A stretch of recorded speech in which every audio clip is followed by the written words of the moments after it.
وأشهد أن محمدًا عبده ورسوله. السلام عليك يا رسول الله، السلام عليك يا أمير المؤمنين، السلام عليك يا فاطمة الزهراء سيدة نساء العالمين.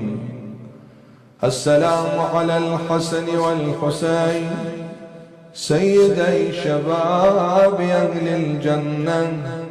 السلام عليك يا زوجة وصي رسول الله، السلام عليك يا عزيزة الزغراء، السلام عليك يا أم البذور الصواطيع، يا فاطمة بنت حزام الكلاب.